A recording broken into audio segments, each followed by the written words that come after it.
ഇന്നൊരു അടിപൊളി നെയ്ച്ചോറ് റെസിപ്പി ഉണ്ടല്ലോ. അപ്പം നേരെ വീഡിയോയിലേക്ക് പോകാം. Welcome back to Ponnunni vlog. അപ്പം നമ്മുടെ വീഡിയോ ആദ്യമായിട്ട് കാണുന്നവരാണെങ്കിൽ സബ്സ്ക്രൈബ് അവർ ചാനൽ. നിങ്ങളുടെ അഭിപ്രായങ്ങൾ കമൻറ്റ് ചെയ്യാൻ മറക്കരുത്. ആദ്യം തന്നെ 1 കിലോ ബിരിയാണി അരി കുതിർത്ത് വയ്ക്കാം.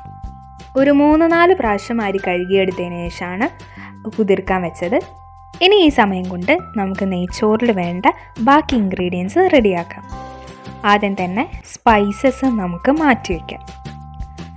ഏലക്കയും ഗ്രാമ്പും പട്ടയും ആവശ്യത്തിനുള്ളത് നമ്മൾ മാറ്റി വെച്ചിട്ടുണ്ട്. അതുപോലെ തന്നെ ഒരു വലിയ 3-4 ഉള്ളി, 3 ഉള്ളിയാണ് നമ്മളിവിടെ എടുത്തത്. 3 ഉള്ളി ചെറുതായി കനം കുറഞ്ഞരിഞ്ഞ് മാറ്റി വെച്ചിട്ടുണ്ട്. ഇനി നമുക്ക് ബിരിയാണി പോട്ടിലേക്ക് നെയ്യ് ഒഴിച്ചു കൊടുക്കാം. നന്നായി ചൂടായി വന്നിട്ടുണ്ട്. നെയ്യ് ഇട്ട് കൊടുക്കാം. 2-3 സ്പൂണ് നെയ്യ് ഒഴിച്ചു കൊടുത്തിട്ടുണ്ട്.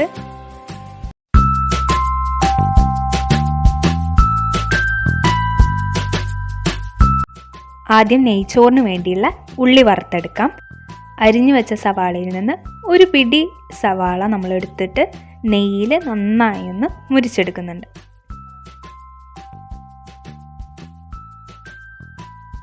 അധികം കരിഞ്ഞു പോവാതെ സൂക്ഷിക്കണം. നന്നായൊരു ബ്രൗൺ കളറായി വരുമ്പോൾ പാത്രത്തിലേക്ക് മാറ്റാം.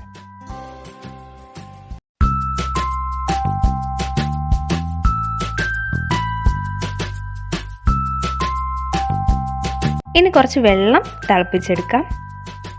അരി വെന്ത് വരാൻ ഈ വെള്ളമാണ് നമ്മൾ ഒഴിച്ചു കൊടുക്കുക. ഇപ്പോൾ ഏകദേശം ബ്രൗൺ നിറമായിട്ടുണ്ട്. ഇനി ഇതിലേക്ക് കുറച്ച് അണ്ടിപ്പരിപ്പും മുന്തിരിയും കൂടി ഇട്ട് വറുത്തെടുക്കാം.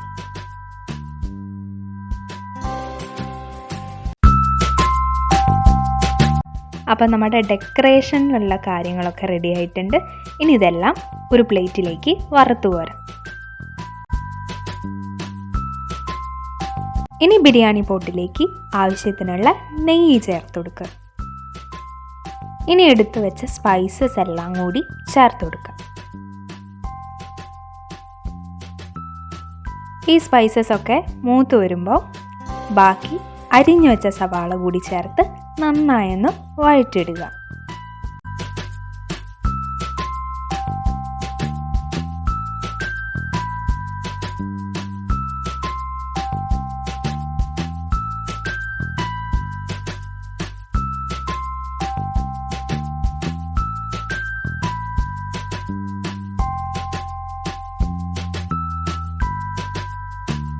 ഇനി ആവശ്യത്തിന് ഉപ്പും കൂടി ചേർത്ത് നന്നായൊന്ന് വഴറ്റിയെടുക്കുക.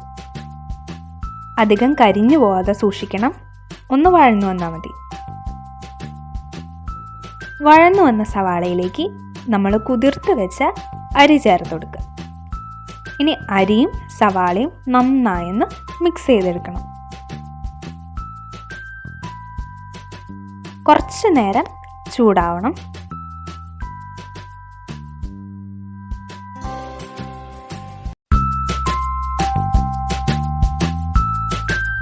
ഇനി നേരത്തെ തിളപ്പിക്കാൻ വെച്ച വെള്ളം നന്നായി തിളച്ച് വന്നിട്ടുണ്ട്. ഇനി ഈ വെള്ളം നമുക്ക് ഇതിലേക്ക് ഒഴിച്ചു കൊടുക്കാം. ഇത് ഒഴിച്ചു കൊടുക്കുമ്പോൾ നന്നായി ശ്രദ്ധിച്ചിട്ട് വേണം ഒഴിച്ചു കൊടുക്കാൻ. തിളച്ച വെള്ളമാണ്, മെല്ലെ ഒഴിച്ചു കൊടുത്താൽ മതി. ഇനി നന്നായി ഒന്ന് ഇളക്കി യോജിപ്പിക്കണം. ഇനി ആവശ്യത്തിന് ഉപ്പും കൂടി ചേർത്ത് കൊടുക്കാം.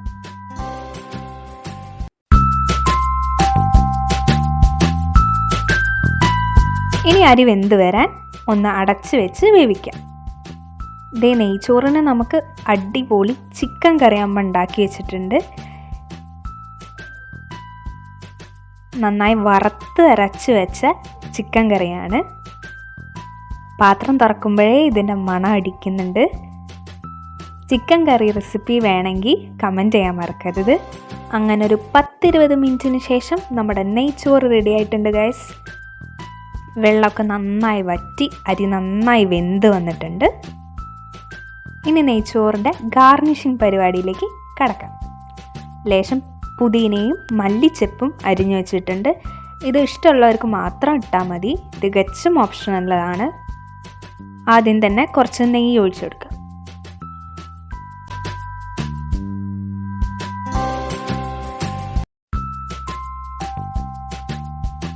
ഇനി വറുത്ത് മാറ്റി വെച്ച സവാളയും അണ്ടിപ്പരിപ്പും മുന്തിരിയും വെതറിട്ട് കൊടുക്കണം.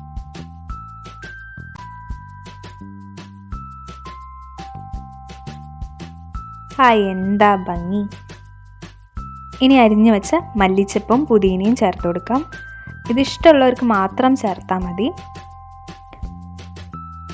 ഞങ്ങൾ കുറച്ചധികം ചേർത്തിട്ടുണ്ട്.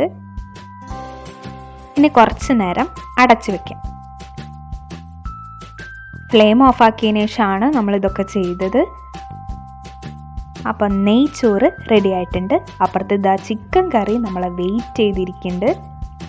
10-15 മിനിറ്റിന് ശേഷം നമുക്ക് ഈ പാത്രം തുറന്നു നോക്കാം. അപ്പം നമ്മുടെ ടേസ്റ്റി നെയ്ച്ചോറ് റെഡി ആയിട്ടുണ്ട്. ഇനി നമുക്ക് ഇതൊരു പാത്രത്തിലേക്ക് മാറ്റാം. നെയ്ച്ചോറും ബിരിയാണി ഉണ്ടാക്കിയ ഫസ്റ്റ് പ്ലേറ്റ് ഞങ്ങൾക്ക് ടേസ്റ്റ് ചെയ്യാൻ വേണ്ടിയിട്ടാണ്. അപ്പോൾ എന്നത്തെയും പോലെ കുറച്ച് ചോറ് ടേസ്റ്റ് ചെയ്യാൻ വേണ്ടി.